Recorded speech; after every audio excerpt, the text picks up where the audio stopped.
महिलेचा असा प्रश्न आहे की तिचं लग्न झालंय recently in the sense 1 year झालेलं आहे, पण तिला इच्छाच नाही होत करण्याची, सेक्स करण्याची इच्छाच नाही होत. सो तिच्या पार्टनरकडून तिला सतत टोमणे ऐकायला मिळतात की तुझ्यात काहीतरी प्रॉब्लेम आहे, तुझी इच्छा कशी नाही होत. सो अशा काही महिला असतात ज्यांच्यात मुळातच ती भावनाच कमी असते. ओके. इमोशनल ग्राउंड्सवर उत्तर देऊ की मेडिकल ग्राउंड्सवर उत्तर देऊ? आधी मेडिकल ग्राउंड्सवर देते.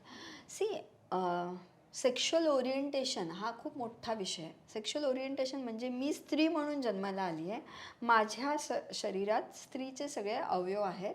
सो क्रोमोझोम वाईज मी XX क्रोमोझोम आहे, म्हणजे मी जेंडर वाईज स्त्री झाली, आणि XY क्रोमोझोम म्हणजे जेंडर वाईज मेल झाले.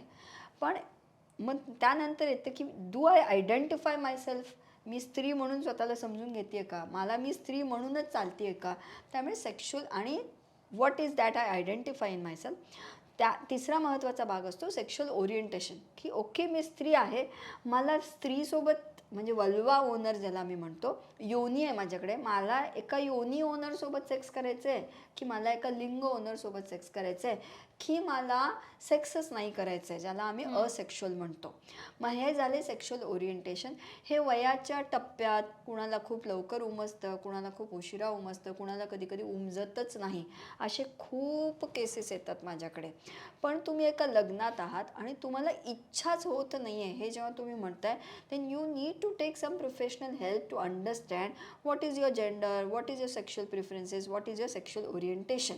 हे एकदा क्लिअर झालं म्हणजे मेडिकलरित्या सगळं क्लिअर होऊन जातं. मग राहते इमोशनल बाब. हर्षाली कसं आहे ना, ओढ ही नैसर्गिक असते. ओढ ही नैसर्गिक असते. ओढ ही कुठल्या कोचिंग, काउन्सिलिंग आणि पॉडकास्ट ऐकून आणि काहीतरी ढिंच्याक काहीतरी करून येत नसते. माझ्या पार्टनरसाठी माझी ओढ आहे की नाही आहे हे त्या बाईला नीट माहीत असतं. ओढच नसेल तर अख्खा पॉडकास्ट 100दा बघू दे गं, काहीच ओढ होणार म्हणजे नाही. अट्रॅक्शन. ओढ म्हणजे अट्रॅक्शन नाही. Attraction can be physical, attraction can be something you see. ओढ म्हणजे मला माझा पार्टनर आपला वाटणं. आपुलकी. आपुलकी, दैट्स द राइट वर्ड. कि कशिश, जिसको हम हिंदी में कहेंगे, कशिश ये बहुत कुदरती होती है, नॅचरल होते. लग्न झालं म्हणजे आपोआप ओढ येते, लग्न झालं एक बाळ झालं म्हणजे ओढ येणार असं नसतं. आणि त्याच्यावर तर बोललंच जात नाही, त्याच्यावर बोललंच जाते. ॲटलिस्ट शी टेलिंग. पण मग तिनं प्रोफेशनल हेल्प घेतलीच पाहिजे, कारण 1 वर्ष जर तुम्ही आहात, तुम्हाला इच्छा होत नाही, मग नवऱ्याने काय करायचं ना अशा वेळी. आणि त्या दोघांनी मग ठरवायला पाहिजे ना बसून. You have to figure out की व्हॉट इज गोईंग रॉंग. कारण if you don't figure out, ह्या लग्नात असंच ॲक्सिडेंटली बाळ होऊन जाईल, मग उद्याला एक्स्ट्रा मॅरिटल अफेअर्स होतील, मग तुम्ही असाच नाही संसार करू शकत ना. का 1 वर्ष सेक्स होत नाही, then you need to sit in front of a professional person, figure it out. मग जे ऑप्शन्स निघतील त्यापैकी कुठलं ऑप्शन आपल्याला निवडता येईल की नाहीच कुठले ऑप्शन निवडता येत आहेत, मग दुसऱ्या पार्टनरचे काय हाल होत आहेत, ह्या सगळ्यावर चर्चा झाली पाहिजे ना. So that lady should take it very seriously. त्याला असं होईल पुढच्या वर्षी असं समजून नाही सोडलं गेलं पाहिजे. It's a serious concern. Okay. आता अजून एक महत्त्वाचा प्रश्न.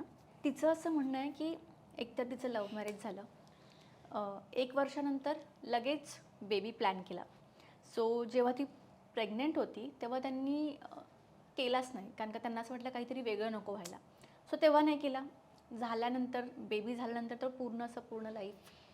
सो बेबी झाल्यानंतरसुद्धा आत्तापर्यंत त्यांचं होत नाही आहे. बराच म्हणजे ऑलमोस्ट 1-1.5 वर्षाचा हा पिरियड झाला आणि आता इच्छाच होत नाही. सो हे नॉर्मल आहे का, किंवा काय करायला पाहिजे? पाणी म्हणजे तुम्ही पाणी प्यायचं नाही, फिर वो प्यास मर जाती है ना. वो प्यास मर जाती. आणि आपल्याकडे ते इतकं गोड गैरसमज आहे ना की 9 महिने प्रेग्नेंट झालं म्हणजे सेक्स करायचं नाही. अरे भाई, किसने बोला नहीं करना. पेनिट्रेटिव्ह सेक्स म्हणजे जिथं ॲक्च्युअल लिंग आत जाऊन होणार आहे. पेनिट्रेटिव्ह सेक्सला काही मेडिकल कंडिशन्स असले, लाईक प्लॅसेंटा प्रिव्ही आहे, म्हणजे पिशवीच्या तोंडाच्या तिथं जर ती नाळ आहे तर नाही करायचं, किंवा पाणी कमी आहे, किंवा सर्विक्सचं तोंड जास्त उघडलं आहे, तर गायनॅकनी जर सांगितलं असेल की ह्या हेल्थ कंडिशन्स आहेत, आणि युजली पहिलं ट्रायमेस्टर आणि शेवटच्या ट्रायमेस्टरमध्ये, म्हणजे पहिले 3 महिने शेवटच्या 3 महिन्यामध्ये आम्ही पेनिट्रेटिव्ह सेक्स, लिंग going into vaginal orifice prohibited असतं. मधल्या 3 महिने तर तेही चालतं.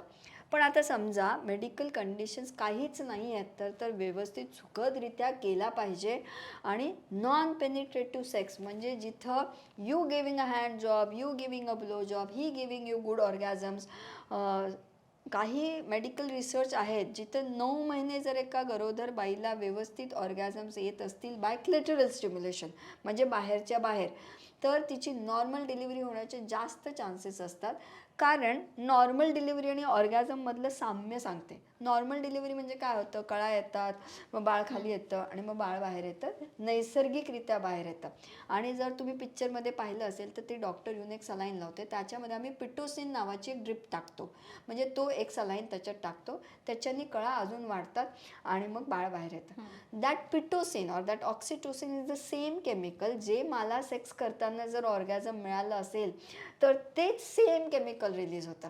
फक्त ऑर्गॅझम के वक्त वो दर्द मीठा मीठा रहता है और डिलिव्हरी के त्या कळा पेनफुल असतात, एवढाच फरक आहे. पण दोघांमध्ये महत्त्वाचं काय, कॉन्ट्रॅक्शन्सच होत आहेत ना.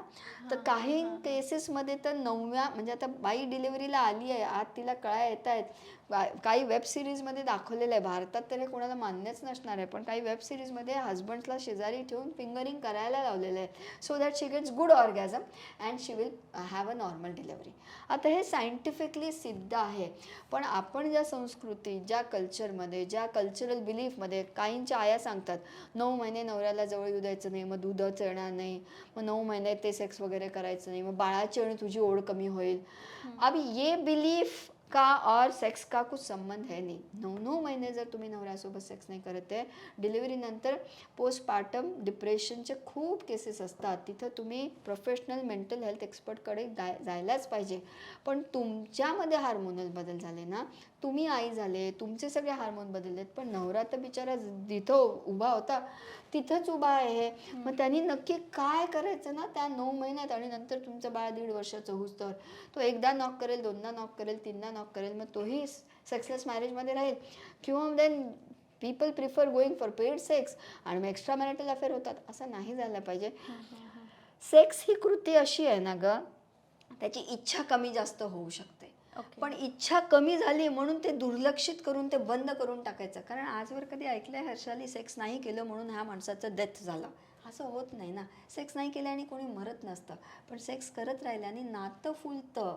नात्यामध्ये असं एक हम जिसको बोलते हैं ना, रिश्तों में नमी रहती है, वरना आपका रिलेशनशिप ड्राई होता जाएगा ना, बच्चा तो बड़ा हो जाएगा, आप मियाँ बीवी रहेंगे नहीं, आप सिर्फ मम्मी डैडी बन के रह जाएंगे.